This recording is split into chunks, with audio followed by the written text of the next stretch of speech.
Funny thing about respect. The voice cut through the polished glass conference room, calm but edged with quiet disdain. Some people think they're born with it. A few chuckles followed, soft but sharp, bouncing off marble floors and brushed steel walls, as all eyes shifted, not to the speaker, but to the man standing near the back, holding a worn clipboard like it was the only thing anchoring him to the room. Ethan Cole didn't react, not when the junior manager smirked, not when someone whispered, "maintenance guy," under their breath, and certainly not when Victoria Hayes, CEO of Hayes Dynamics, barely spared him a glance as she stepped forward in heels that echoed like punctuation marks of authority, her tailored suit flawless, her posture unshakable, her presence enough to silence even the hum of the city 20 floors below. "We're discussing a multi-million-dollar systems failure," she said coolly, eyes sweeping the room before landing, briefly, on Ethan. "So unless you have something relevant, you shouldn't be in here." The room tightened, a few heads nodding in quiet agreement. And for a moment, it looked like Ethan might speak, might defend himself, might explain why he had been the one called in when the building's central network began glitching beyond what IT could handle. But he didn't. He simply nodded once, a small, almost invisible motion, and said, "Understood." His voice low, steady, unbothered. The silence that followed wasn't respect. It was dismissal, and yet something about the way he stood there, shoulders relaxed, eyes clear, made the moment feel unfinished, like a sentence missing its final word. Outside, the late afternoon sun filtered through the glass walls, casting long lines of gold across the table, across Victoria's immaculate notes, across Ethan's scuffed boots that had no place in a room like this. And still, he didn't move, didn't rush out, didn't shrink. "We don't have time for mistakes," Victoria continued, turning back to her executives, her tone sharpened by pressure. "We need solutions, not guesses." A senior analyst cleared his throat, offered a complex explanation filled with jargon and uncertainty. Another chimed in, suggesting a patch that had already failed twice. Voices layered, tension rising, confidence cracking beneath the weight of expectation. And through it all, Ethan remained quiet, listening, not like a man out of place, but like someone who had heard all of this before, somewhere louder, somewhere higher stakes. A pen clicked, a chair shifted, someone sighed, and then, almost too soft to notice, Ethan glanced at the screen displaying lines of corrupted system code, his eyes narrowing just slightly. Not confusion, not panic, but recognition. He didn't interrupt, didn't step forward, didn't demand attention, because men like him didn't need to. Not anymore. Victoria's voice cut through again, sharper now. "If no one here can fix this, we start looking outside." And that was when Ethan finally moved, just one step forward, just enough to be seen.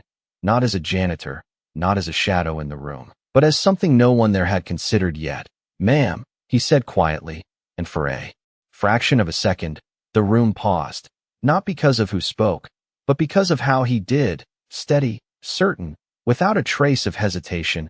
And in that brief stillness, something shifted, subtle but undeniable, like the air before a storm, like the moment just before the truth decides it's done waiting to be ignored. The room did not erupt into laughter this time, but it did not welcome him either. Instead, it held that thin, uncomfortable silence reserved for moments when someone unexpected speaks out of turn.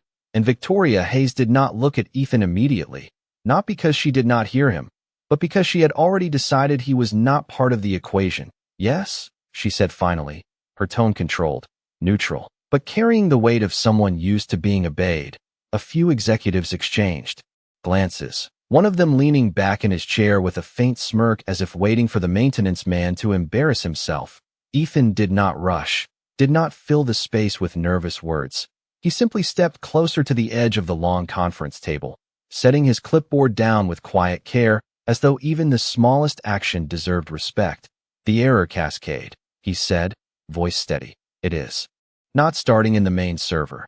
A pause followed, brief but noticeable, because that contradicted everything the senior analyst had just spent 10 minutes explaining. The analyst frowned, adjusting his glasses. "That is not possible," he replied quickly, almost defensively. "We ran diagnostics twice." Ethan nodded once, acknowledging the effort without challenging the tone. Yes, sir, he said. But the logs you are looking at are already corrupted. The source is upstream. Another silence.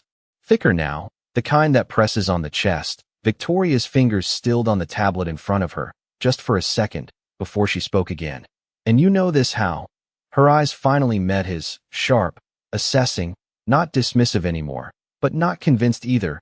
Ethan did not look away, not in defiance, not in pride, simply in calm presence. Because the timing does not match a local failure, he answered. It matches a delayed signal override. The words were precise, not overly technical, but exact enough to land differently in the room.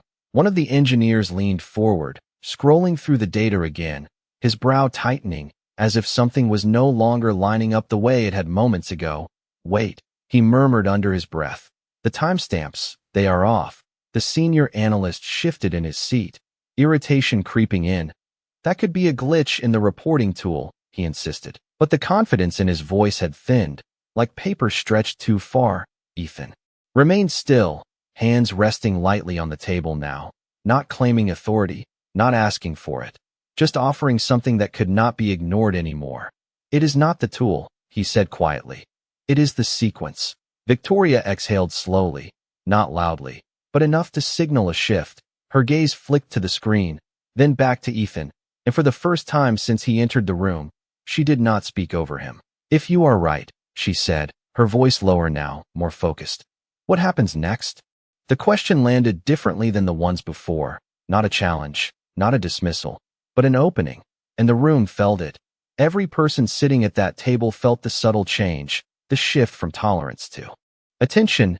Ethan did not answer immediately, not because he hesitated, but because he was choosing his words carefully, like a man who understood that truth, once spoken, could not be taken back. Outside the glass walls, the city moved as it always did, cars inching through traffic, people walking with purpose, unaware that inside this room, something small but significant was unfolding, a recalibration of perception, a quiet undoing of assumptions. And then Ethan spoke again, just as calm, just as steady. If I am right, he said, then you are not fixing a failure. He paused, just long enough for the weight of the sentence to settle. You are stopping something that was designed to fail. And this time, no one laughed, no one whispered, no one looked away, because the man they had overlooked was no longer invisible, and the room, for the second time that day, began to fall into a silence that felt very different from before. The silence did not break all at once. It shifted, like pressure moving through the room, and Victoria Hayes leaned back slightly, her eyes still fixed on Ethan, no longer dismissive, but calculating, designed to fail. She repeated, slower this time, as if testing the weight of each word. One of the executives cleared his throat, uneasy. That is a serious claim, he said, trying to regain control of the room. But his voice no longer carried the same certainty. Ethan did not argue, did not raise his tone. He simply reached toward the tablet on the table, hesitating just enough to respect the space before Victoria gave a small, almost imperceptible nod. Permission granted. He turned the screen slightly, bringing up a different layer of the system logs, one that had been overlooked, not because it was hidden well, but because no one had thought to look there. The signal originates here, he said, pointing to a timestamp buried beneath layers of automated processes. It triggers a delay, then forces a misalignment across the network. The engineer who had been reviewing the data earlier leaned in closer, his fingers moving quickly now, tracing the pattern Ethan had revealed. He is right, he said quietly, almost to himself. This is not random. A ripple moved through the room, not loud, but undeniable. Victoria's jaw tightened slightly, not in frustration, but in focus. Who would design something like this? She asked. And this time, it was not a question meant to challenge Ethan. It was a question she genuinely needed answered. Ethan straightened just a fraction, his posture still relaxed. But there was something else there now, something that had been absent before. Not pride, not urgency, but clarity. Someone who understands your system better than your team does, he replied. The words landed harder than any accusation, because they were not emotional. They were precise. The senior analyst shifted again, discomfort visible now. That is speculation, he said, But even he did not sound convinced. Victoria did not respond to him. Her attention remained on Ethan. "And you understand it?" she asked, her voice quieter, sharper. Ethan held her gaze, steady, unshaken. "I understand patterns," he said simply. And for a moment, the room felt smaller, as if the space itself was closing in around the realization that had begun to form. Outside the glass walls, the sun dipped lower, casting longer shadows across the table, across the faces of people who were no longer certain of their own expertise. Victoria exhaled slowly, then made a decision, the kind she was known for, fast, deliberate. "Show us," she said. No hesitation, no apology, just direction. And that was the moment everything changed, not because Ethan suddenly became important, but because the room had finally stopped deciding that he was not. He moved without rush, without hesitation, his hands navigating the system with a familiarity that did not belong to someone in his position. Lines of code shifted, layers peeled back, and what had looked like chaos began to reveal structure, intent, design. The engineer beside him watched in silence, his earlier confidence replaced with something closer to respect. "This should not be possible," he whispered, but Ethan did not respond to that, because for him, it was not about what should or should not be possible. It was about what was true. And as the final sequence aligned on the screen, exposing the hidden trigger embedded deep within the system, the room fell completely still, not out of confusion this time, but recognition, because the man they had dismissed as background noise had just done what none of them could, and he had done it without raising his voice, without asking for credit, without needing to prove anything at all. And in that stillness, Victoria Hayes realized something she had not expected, not about the system, not about the failure, but about him, that whatever his past was, it was not small, it was not ordinary, and it was no longer something she could afford to ignore. No one spoke for a long moment, not because they did not have questions, but because something deeper had taken hold, the kind of silence that comes when certainty begins to crack. Victoria Hayes stood slowly, not with urgency, but with intention, her heels no longer echoing dominance, but presence. She walked around the table, closer to the screen, closer to Ethan, her eyes scanning the exposed sequence again, tracing the logic he had uncovered. "How long has this been in our system?" she asked, not looking at anyone in particular, the question hanging in the air like a quiet accusation. The senior analyst hesitated, his earlier confidence now replaced with careful calculation. "It could have been introduced during the last update cycle," he said, but even he knew how weak that sounded. Ethan remained where he stood, not inserting himself, not correcting anyone, simply allowing the truth to surface on its own, because he understood something they did not yet, that once a pattern reveals itself, it does not need to be defended. It simply needs to be seen. Victoria turned her head slightly toward him. "And it activates when?" she asked, her tone precise now. Focused, Ethan stepped forward just enough to adjust the timeline on the display, his movements efficient, unhurried. "Every 48 hours, he said, but only under load conditions above 70% capacity. The engineer beside him exhaled softly, almost in disbelief. "That explains the intermittent failures," he murmured, connecting the pieces in real time. Victoria's eyes narrowed slightly, not in doubt, but in recognition. "So someone built this to stay hidden," she said, more to herself than to the room. Ethan nodded once. "Hidden, but predictable," he replied, and that distinction mattered. It shifted the problem from chaos to intention, from accident to design. The room felt different now, no longer defensive, no longer dismissive, but searching, recalibrating, trying to catch up to a level of clarity that had entered quietly and taken control without asking permission. One of the executives leaned forward, his voice lower, more careful. "Can it be stopped?" The question landed with weight, because now it was no longer about pride. It was about consequence. Ethan did not answer immediately. His eyes moved across the data one more time, confirming what he already knew, not for himself, but for them.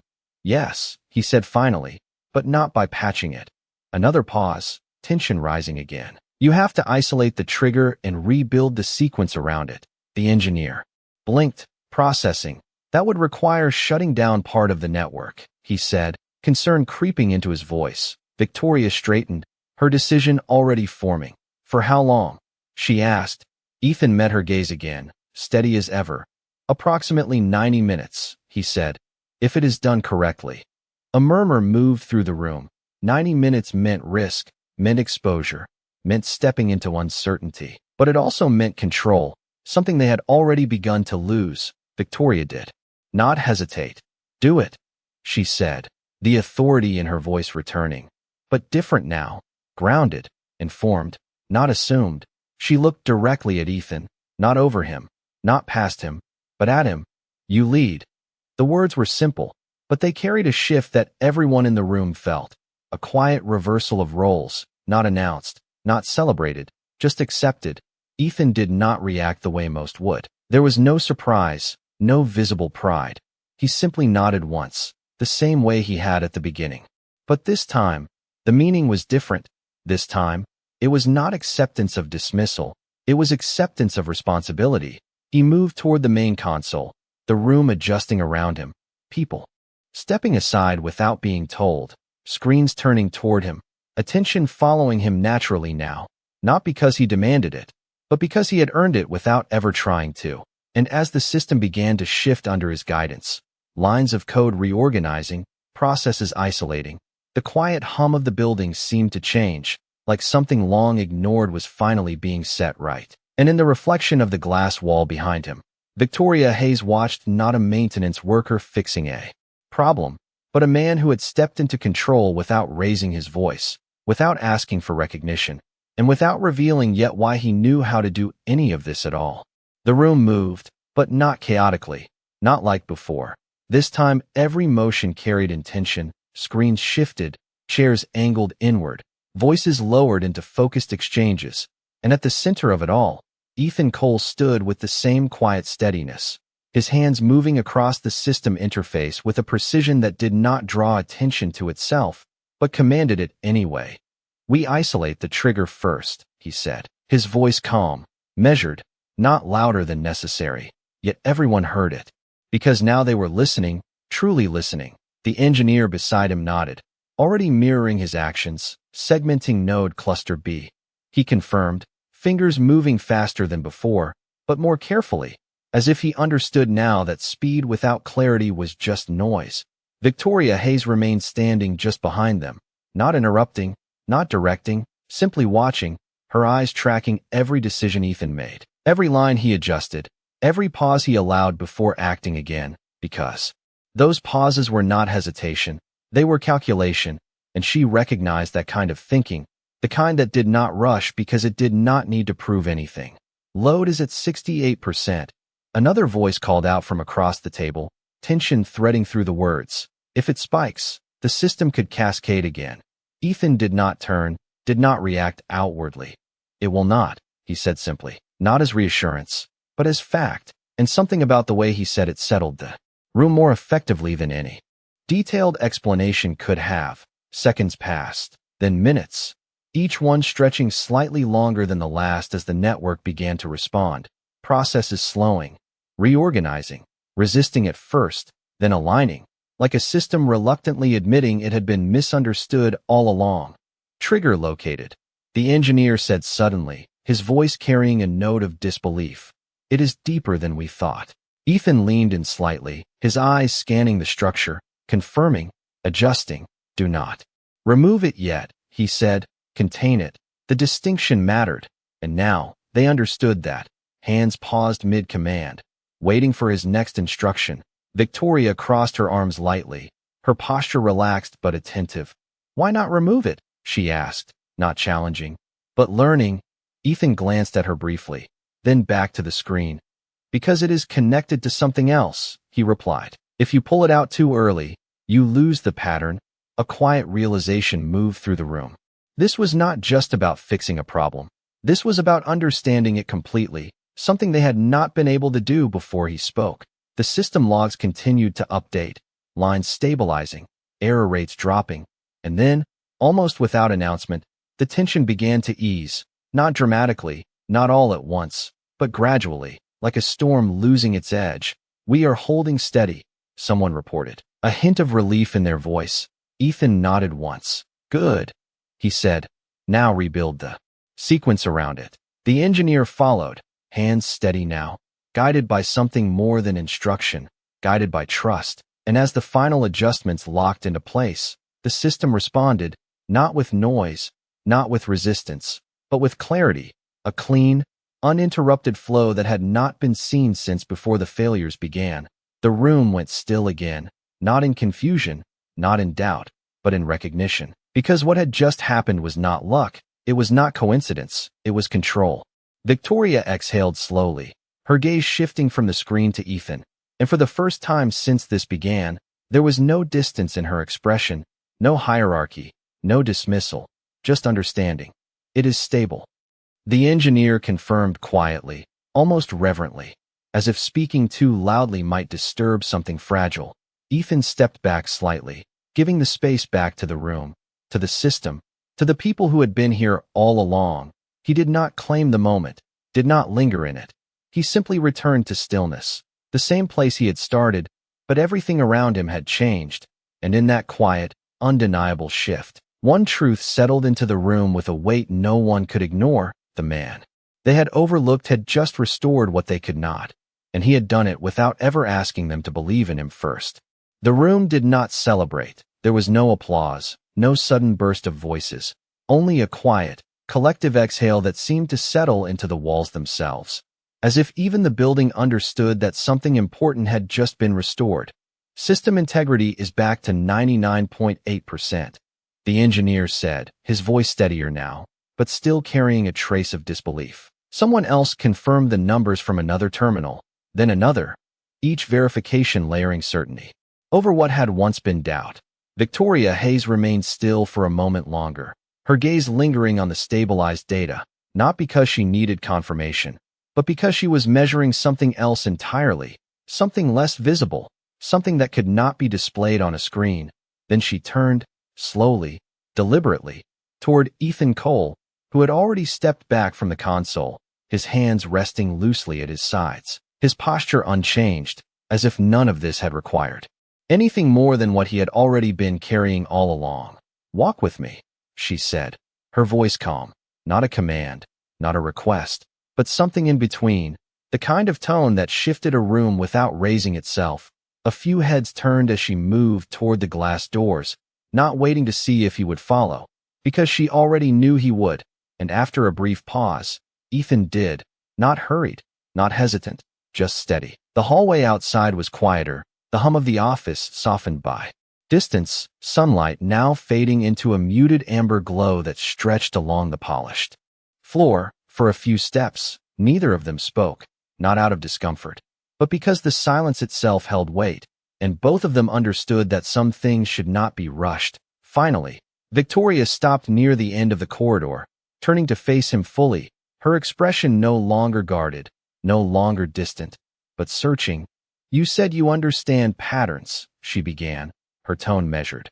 That was not a guess. Ethan met her gaze, calm as ever. "No, ma'am," he replied, simple, direct.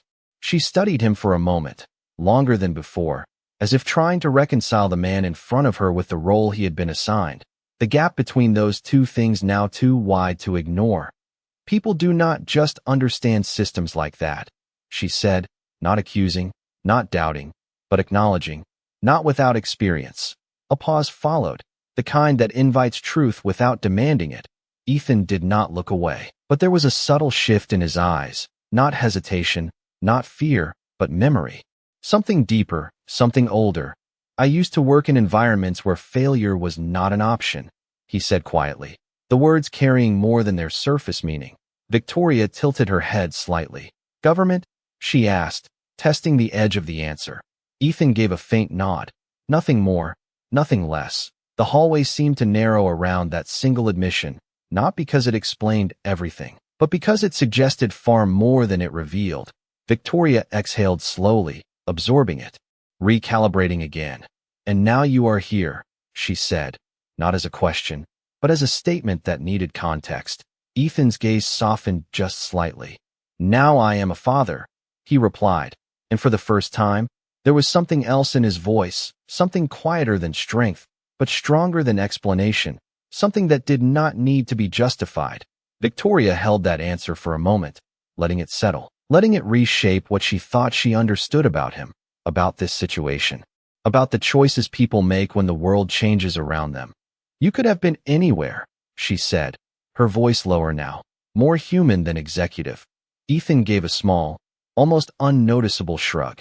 I am where I need to be, he said, and there was no pride in it, no regret, just acceptance, the kind that does not look backward or forward, but stands firmly in the present.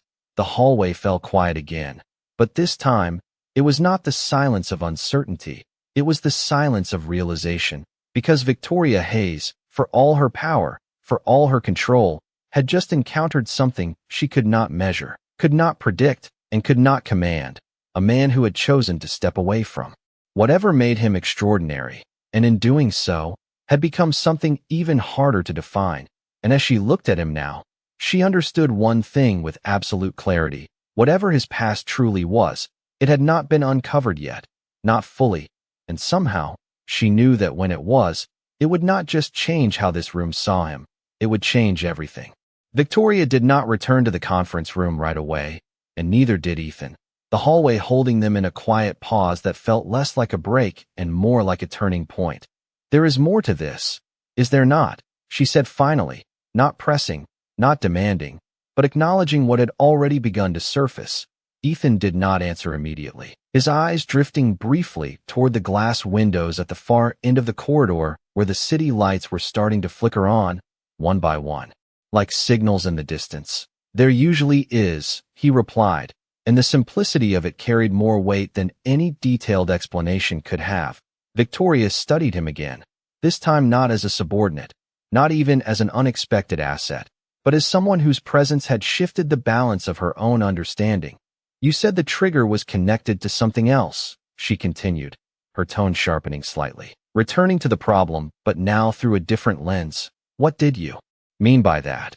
Ethan turned back to her, the calm in his expression unchanged, but there was a subtle firmness now, a line he was choosing carefully. The pattern is too deliberate to stand alone, he said. It is part of a larger structure. Victoria's eyes narrowed, not in doubt, but in focus. Inside our system, she asked. Ethan gave a slight nod. Or connected to it, he said, and that distinction landed heavily, because it meant the problem was not just internal, it meant something external had reached in with precision, with intent, the kind of intent that did not come from amateurs. Victoria exhaled slowly, her mind already moving ahead, calculating implications, risks, consequences. Then this is not over, she said quietly, more to herself than to him. Ethan did not contradict her, because he knew she was right. No, ma'am, he said, and the way he said it was not alarming.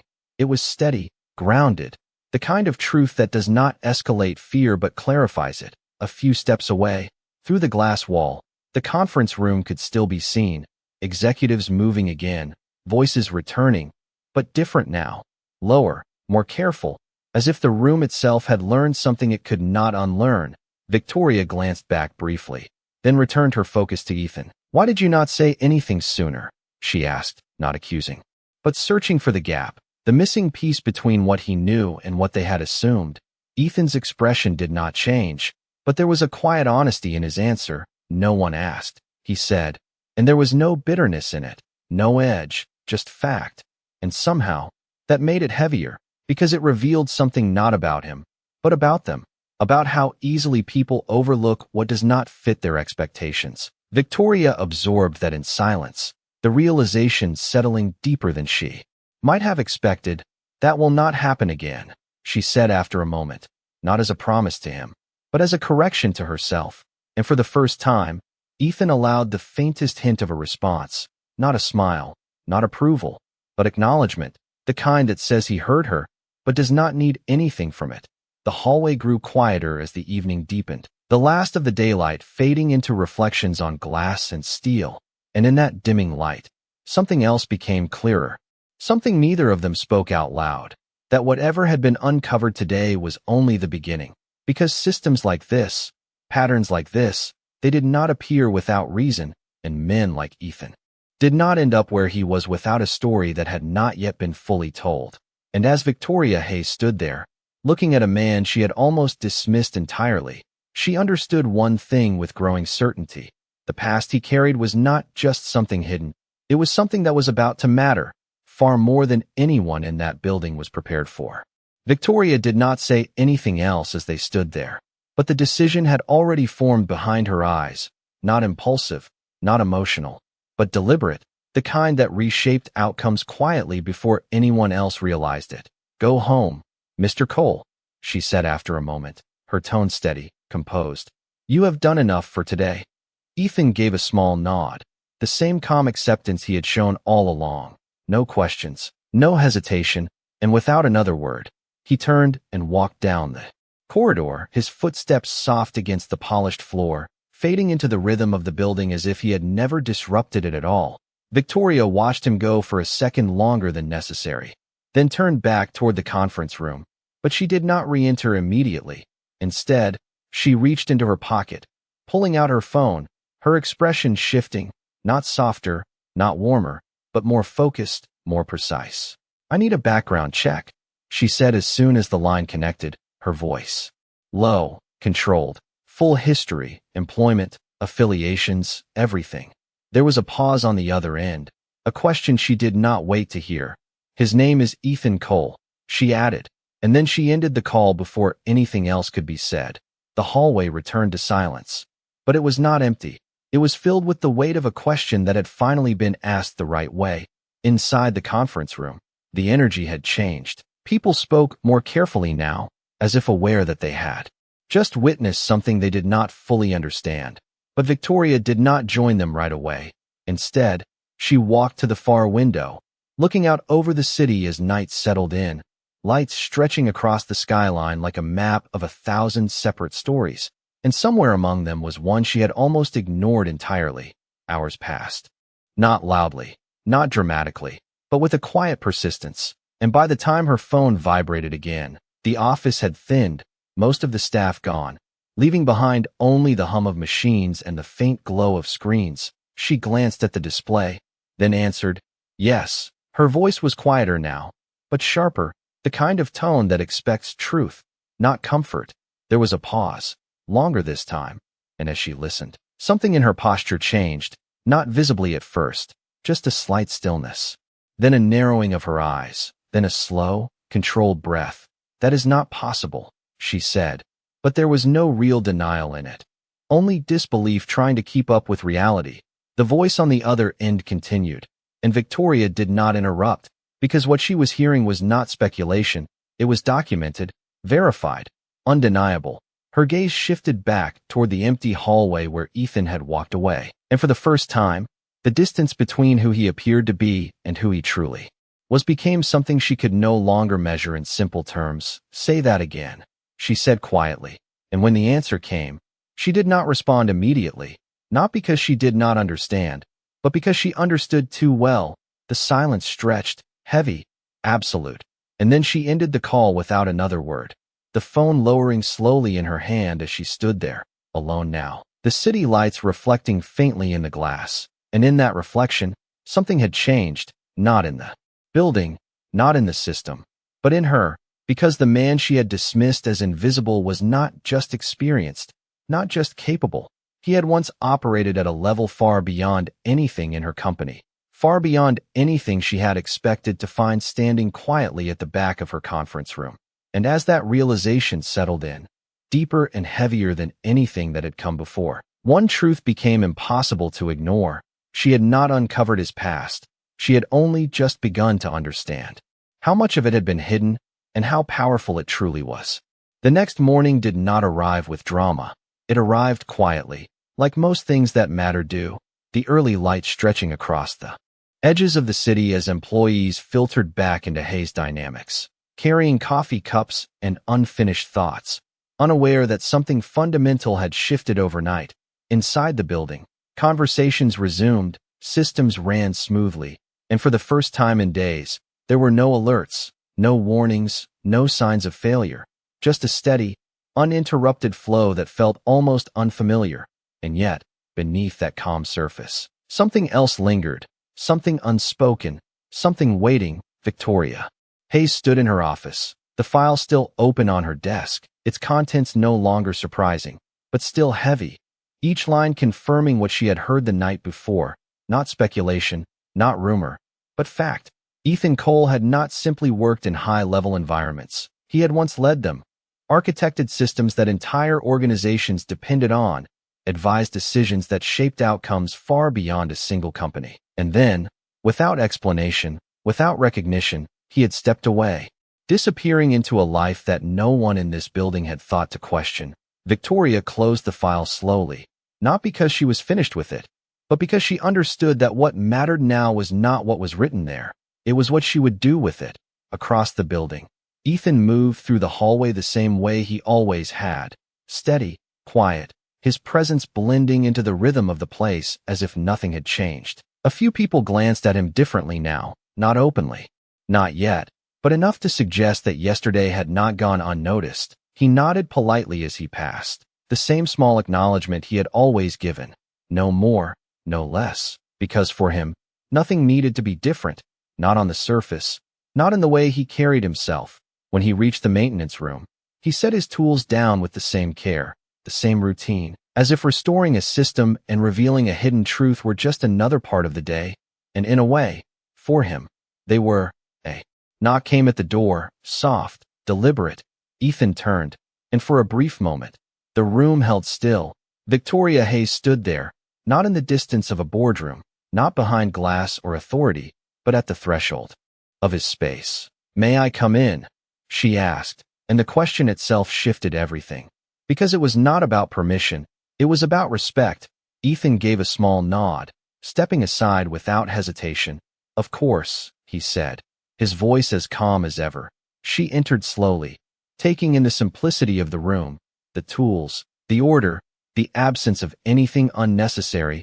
It did not match the profile she had read, but somehow, it made more sense than anything else. "I owe you an apology," she said. After a moment, her tone steady, not performative, not exaggerated, just honest. Ethan looked at her, not surprised, not expectant, simply present. "That is not necessary," he replied, and he meant it. There was no trace of resentment in his voice, no need for correction. Victoria held his gaze, understanding now that this was not a man who measured worth by recognition. "Maybe not," she said quietly, "but it is deserved." A brief silence followed, not uncomfortable, not forced, just real. "You could have taken control yesterday," she continued. "You could have made a point." Ethan shook his head slightly, a faint, almost invisible motion. "That was not the point," he said, and that was the truth of it. The kind that does not need explanation because it stands on its own. Victoria exhaled slowly, absorbing that, letting it settle into something deeper than strategy or leadership. "I would like you to take a different role here," she said, her voice measured, careful. "One that reflects what you actually bring." Ethan listened, but his expression did not change, not because he was uninterested, but because he already knew his answer. "I appreciate